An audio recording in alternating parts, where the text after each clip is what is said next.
Jumping in to solve problems feels like we're doing important work.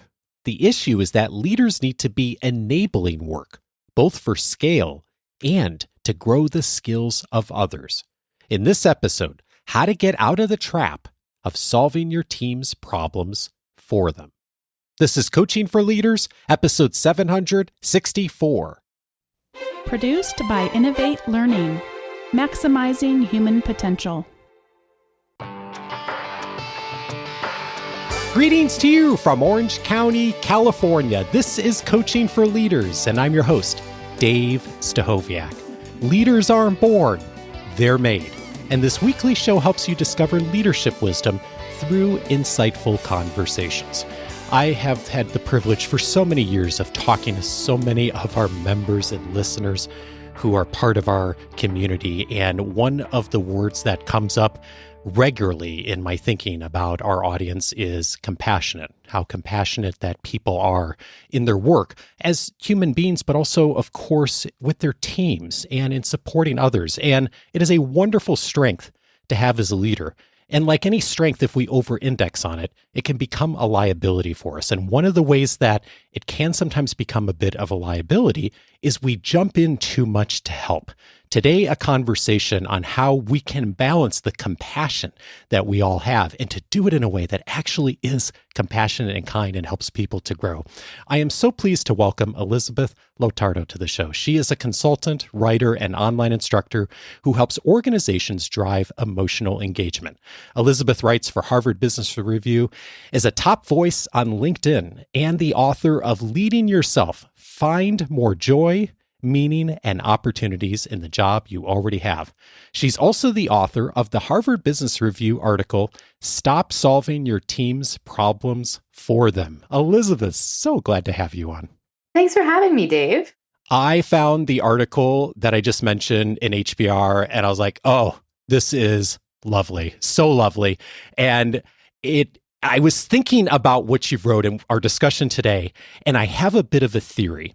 And my theory is as a leader, you're more likely to jump in and solve your team's problems if you tend to be compassionate. Because in the moment, one of the things you talk about in this article is that everybody wins. It's actually a really good thing in the short term, isn't it? In the short term, it definitely is. And this is something I saw play out in my own leadership journey and in my coaching practice. Compassionate people who are raised in their leadership journey with the servant leader mentality, they tend to be first to say to their team, I'll remove that roadblock for you. I'll take care of that problem. I'll reach out to so-and-so who isn't responding to you, because they come from this place of wanting to be really helpful. But it can bite you to take it to an extreme. Yeah, and it really does feel good in the moment. I've done this so many times in leading teams of, on one hand, I feel good in the moment because I'm doing something that helps someone. If I'm jumping in and solving their problem, I'm supporting them. I'm serving them, servant leadership, like you just said, right? And the other person feels good too. Like, oh my goodness, thank God someone's jumping in and helping me with this issue I didn't know what to do with, right? And so it's like everyone wins, and it does. And then, of course, it does fall apart pretty quickly, doesn't it? It can take a few years, because in the moment it does feel great, right? If I'm the employee, I have this awesome boss who removes all these obstacles for me. And if I'm the boss, I'm that awesome servant leadership who my employees love, and we all leave feeling great until both of us start to pay a price later. The boss who constantly solves the problem will burn out, right? We're in a time in leadership where people have more direct reports than they've ever had. People are in more matrixed organizations than they've ever been in, and the pace of change, the deliverables, is unsustainable in a lot of cases. On the individual contributor side, we're also struggling because we're feeling a lack of empowerment at work. We're feeling like there's all this red tape, like we can't make any progress without our hand being held, and grown-ups don't want to feel that way. So this dynamic that feels so great in a micro, in the macro, causes both sides a lot of heartache. How often do you see this pattern where, for often very good reasons, someone has fallen into this habit of jumping in and solving a lot of their team's problems that maybe they really don't need to be doing? I see it all the time from the most well-intended people. The people who want to protect their team from all this bureaucracy and nonsense from above, the people who don't want their team running into technical challenges that are sometimes inevitable. The more someone cares about their team and wants them to do well, unfortunately, the more likely they are to fall into this cycle. I see it a lot too. And one of the reasons that the article grabbed my attention so quickly is as I was thinking about this, I was thinking about all the situations that had come across my desk just in the last few weeks where this has come up. And it is a pattern that repeats itself. And then we also sometimes see the opposite thing too. And in fact, I'm sure there is someone listening to this who would say, well, I don't have this problem. I tell people to come to me with solutions, not problems. And you talk about this in the article too. And that other extreme isn't necessarily great either, is it? Exactly. There's this other extreme of don't come to me with problems, come to me with solutions, and don't dump anything on my desk. And a school of thought that says people are sort of left to fight or flight independently, and that the leader's job is not to micromanage and get in the weeds of these things. And there's some truth in that too. The leader's job is to not micromanage. The leader's job is to help people solve problems independently. But I think that side of the spectrum has gotten such a negative reputation because it comes with an absence of compassion, which the first side that we talked about tends to over index on. So, my hope with the article, Stop Solving Your Team's Problems, was to acknowledge that compassion in leadership is an advantage. This is not something we should be letting go of. But when we over index on it, when we rob people of growth opportunities, when we burn ourselves out in the name of servant driven leadership, everyone pays a price for that. Yeah, it's very much a both and here that, and of course, truly being compassionate is actually not jumping in just to rescue, but being able to redirect in a way that is maybe a little more uncomfortable in the moment, but in the long run, actually, yes, it helps you as a leader, but one of the big messages I hear from you is it actually is better for the team too. It's better for employees if you're doing this. And you have some wonderful invitations you make in your writing on how to do this. And there's 5 questions that you found work really well in actually going down this path and starting this, especially if you haven't done a lot of it before. And I thought we'd look at each one of them and some of the insight and even the power behind these questions. And the first one is, what have you tried? When someone comes to you asking for you to jump in and to solve a problem, the what have you tried question, what is it that makes that question work? There's a couple of layers beneath this question that make it so effective.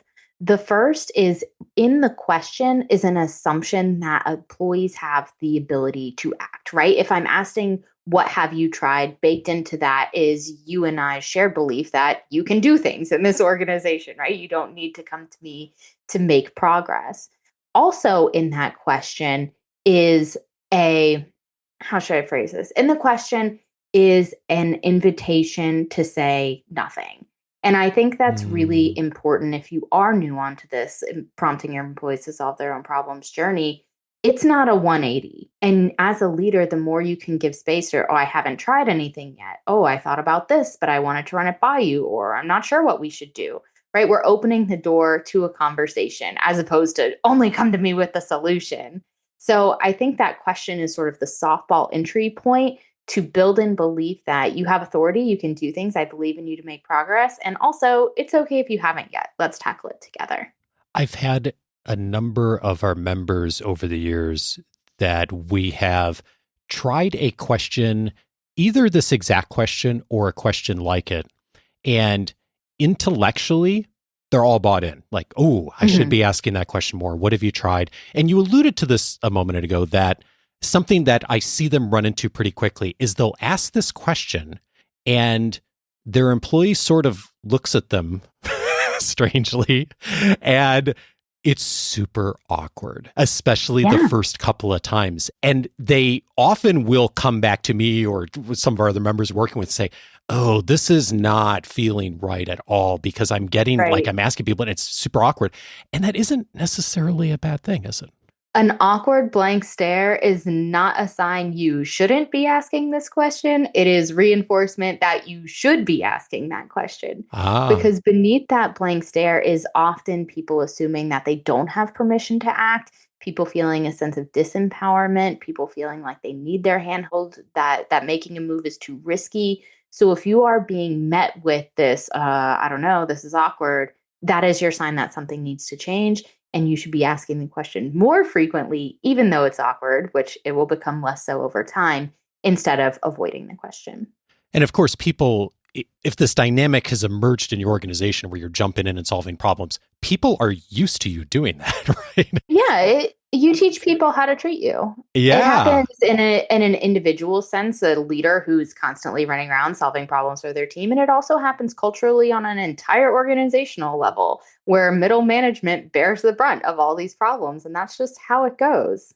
When you see someone who hears this advice and gets it, like, okay, I recognize as a leader, I am jumping in, I'm doing too much rescuing. They ask this question, they run into that awkwardness. When you see someone kind of go through those early stages of course, their team often doesn't know that they're shifting. They are shifting, but their team doesn't know that yet. Have you found something that's helpful to kind of like get through that initial awkward phase, not only for the leader, but also for the employees? Or is it just a matter of like, hey, you just got to go through it? To some degree, I think you got to go through it. But a lot of times, what can help is following that what have you tried question. If the answer is nothing, with a what can we try together, and move us into a place of joint action instead of leader only action. And from there, we can go further into a place of employee action. But that middle ground is viable, and recognizing that in kind of a meta moment here, like short term price for long term gain, we are going to have some uncomfortable moments as leaders. Our employees are going to have some uncomfortable moments being led by us, but everyone will be better off in the long run with more independent problem solving. The second question is, what or who is getting in the way of tackling this? And I really like a distinction you highlight about this question, which is rather than you jumping in and solving the problem for them, your work as a leader is more about helping to remove the obstacle. What's significant about that distinction?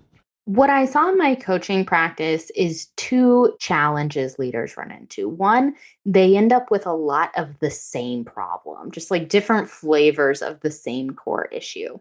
And number two is they take on a giant hairball when they could have only untangled a little piece and given the rest to their employee.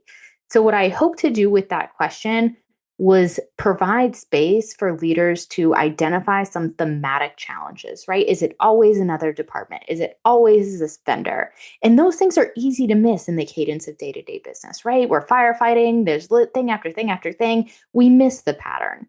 But when we open the floor to our employee to identify, hey, this little piece of it seems to come up again and again, we save ourselves a lot of time in the long run. So it's easy to identify when the space is open, and leaders are often surprised how quickly their teams are able to say, it's always this vendor, it's always this other department, or it's always these two systems that don't talk nicely to each other. And when the leader can solve that, they remove the 100 different flavors of that problem that would have come into their office for the next quarter. And it's the kind of thing that the leader is often more suited to because of position and role to actually have influence on. And it makes the entire system better versus I'm just jumping in and trying to help with this particular task or project. I like the word you use there, theme. I like it's really thinking about the bigger picture of this. It's at the elevation, the altitude level. Absolutely, which is so easy to miss. And oftentimes, those frontline employees are more aware of it than the leader is themselves because they've had to do the emotional labor of carving out time on the leader's calendar to get their micro problem addressed. And a lot of the times are thinking, if this one thing wasn't the case, I wouldn't have to be constantly raising my hand for problem solving. One of the other questions that caught my attention is the third question. And it's a question that's similar to a question that I've asked and we've talked about on the show before. And the question that I've used previously is, what support do you need from me? And you invite us to change that question slightly and drop the last two words. Rather than saying, what support do you need from me? What support do you need? What's the benefit of taking away the from me part of the question? What I've seen with the from me part of the question is leaders assume a level of responsibility that doesn't necessarily need to be theirs. And when we drop the from me and say, what support do you need? Support can come from a lot of places, not just that single leader. It could come from a fellow teammate, it could come from an adjacent department, it could come from some external resource, some support avenue. Dropping that from me removes the burden of the problem from the leader's shoulders and it puts it in the center of the table. And the employee is able to identify what support they need that maybe the leader themselves can't even do to actually solve the problem. So instead of grabbing that entire problem and saying, how can I solve this for you? We're putting the problem in the center of the table and asking the employee, what do you need to solve this? It's less a like, am I going to do this? Are you going to do this? It's more of, let's look at this. That I love that image of like putting it on the center of the table. We're having a conversation about how do we resolve this. It's not just like who's doing what, whose task is whose. And the other thing that I think is really nice about this, and I'm going to change when I ask this question, is when you add in the for me, there's a tendency, if you're not careful, to just all of a sudden get right back into where you started, which is someone says, oh, I need you to jump in and do this. Like, that's what I need from you. And all of a sudden you come out of the conversation thinking, well, I tried to ask this question and yet I'm back doing the rescuing people from their problems just like I was before. Absolutely. And again, we're not closing ourselves off as leaders to being supportive. If there is something that they need from you, that question still opens the door for them to say it. But it's less assumptive that it's going to be you doing the solving and you being the sole source of support. Fourth question, what would you do if you were in my seat? And you write on this one, asking this question prompts your employee to carry some of the intellectual load of problem solving. You're asking for their insights and inviting them into the decision-making process. And I was thinking about what you wrote on that oftentimes we get very caught up in the moment of the task or the project, and we're not thinking about the altitude. We're not thinking about the succession planning, the development opportunities. Asking a question like this, what would you do if you were in my seat?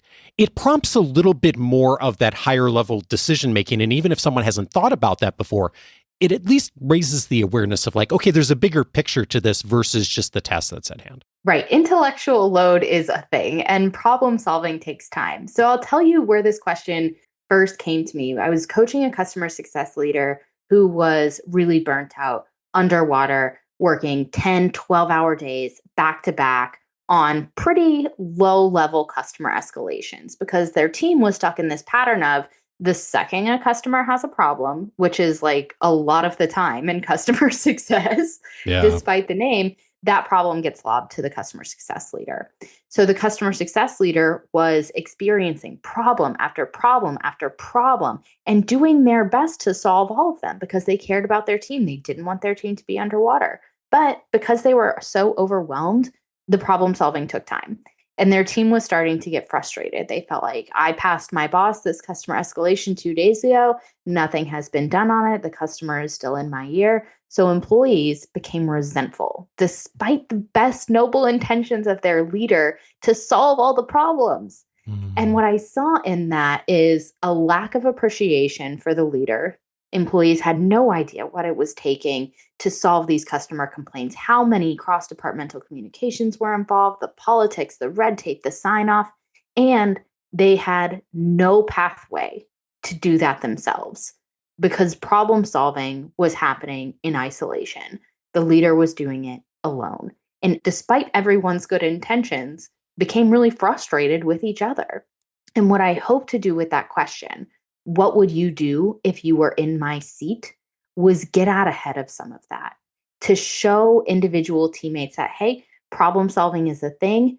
I'll help you do it, but I want you to see it from my perspective and see how much it takes so you can do it again next time. And that question, what would you do if you were in my seat, removes the option to disengage from the intellectual load that is problem solving. It forces strategic thinking by nature of the question. Yeah, and it's so lovely because it's not let's sit down and talk about strategic thinking kind of Right. you know, We never have time for that. right. And no one sort of our eyes roll back in our head anytime someone says something like that, right? And especially if someone hasn't had any experience with it. But it's a really nice question because it sort of comes to that just in a very indirect way by asking a very relatable question of hey, what would you do if you were in my seat? It, by nature of entering into that conversation, you start having a dialogue about the altitude, the bigger picture, the politics, the strategy pieces without even having necessarily to say those words. And you're helping the person who, by the way, may be in that seat someday, right? Start to see some of those dynamics if they've never thought about those before. So I think it's a really lovely way to get there without using the big words and going down the whole strategy path. It's so natural that way.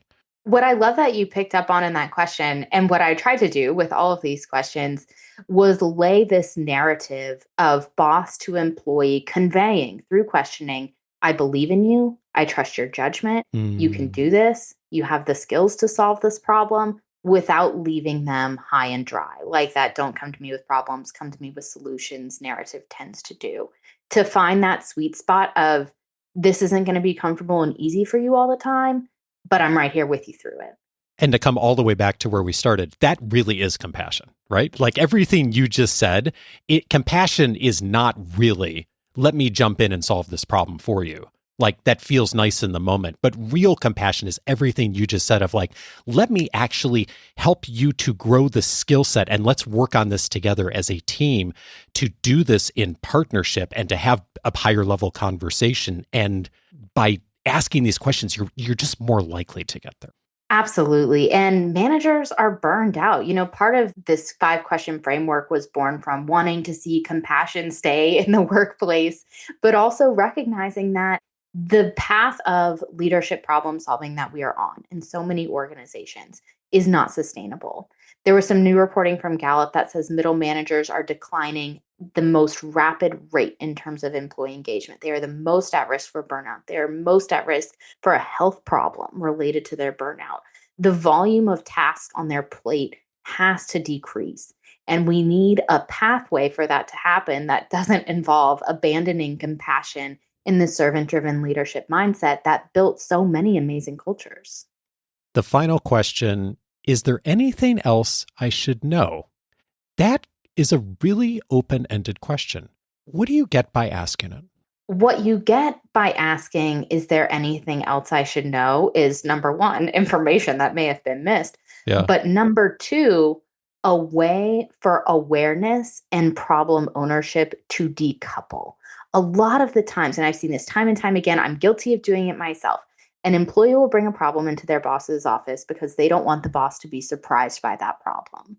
And the boss sees, oh, okay, this is a big problem. I'll solve it without any request from the employee to do the solving. So what I wanted to capture in that question was an opportunity to say something without, okay, I'll solve the problem for you, right? To decouple that, you made me aware of this and now it's mine. Saying, is there anything else I should know, validates that open line of communication that compassionate leaders always want, and it leaves the active solutioning to the teammate. I will call out on this question, and I had a really thoughtful comment on this piece about it.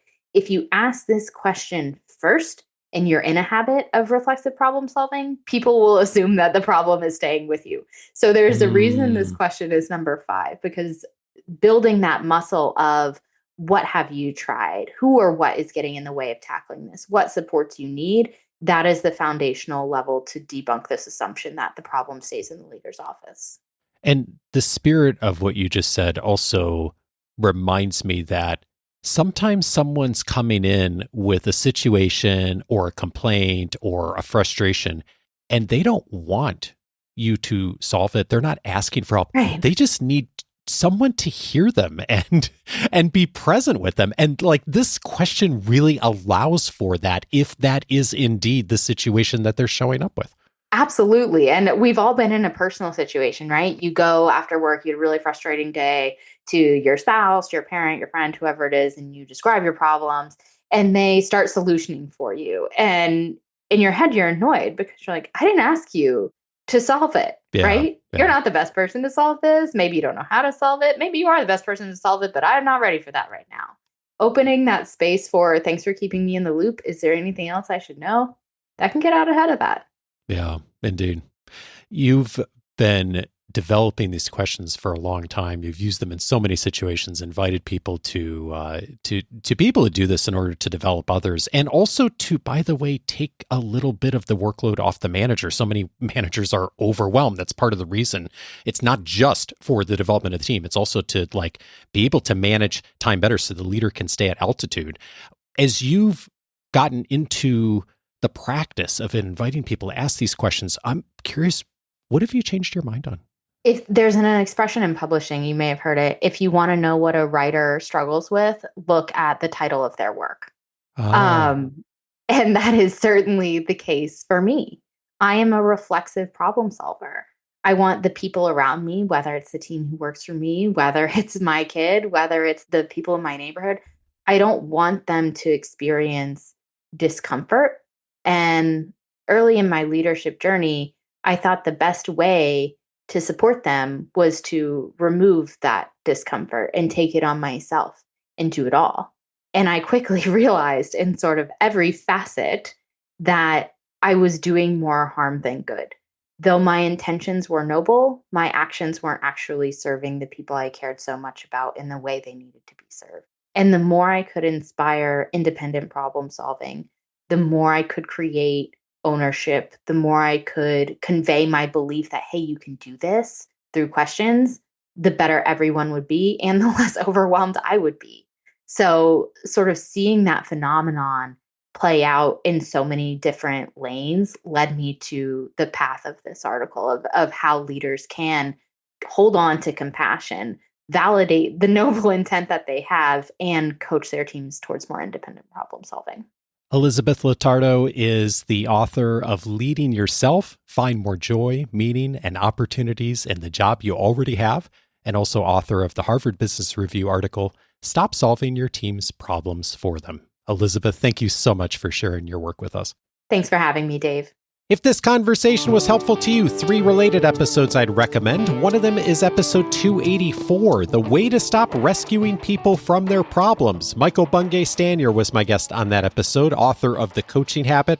Michael and I talked about the drama triangle that many of us fall into in our work as leaders, and that conversation goes absolutely hand in hand with this conversation. So if you're looking for more, I think they complement each other beautifully. Episode 284 would be a good next listen for you. Also recommended episode 650, where senior leaders can better support middle managers. Emily Field at McKinsey was my guest on that episode. We talked about the unique challenges that middle managers have. We talked a little bit about that in this conversation, episode 650 for a lot more there. And then finally, I'd recommend episode 753, The Key Norm of a High-Performing Team. Vanessa Dreskat was my guest on that episode, and that key norm is belonging, so critical for teamwork, team leadership, team culture, and fits in so well with this conversation today, too.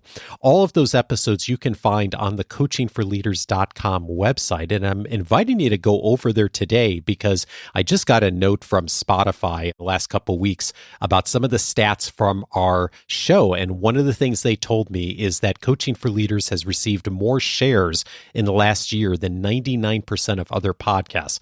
One of the reasons for that, I know, is because of the library. I've been airing episodes since 2011 on so many topics that are beneficial for leaders. We have the entire catalog database inside the website. You can find all the episodes, of course, on all the public apps, but you can't always search by topic easily. So we've made that as easy as possible for you to be able to find exactly what you're looking for.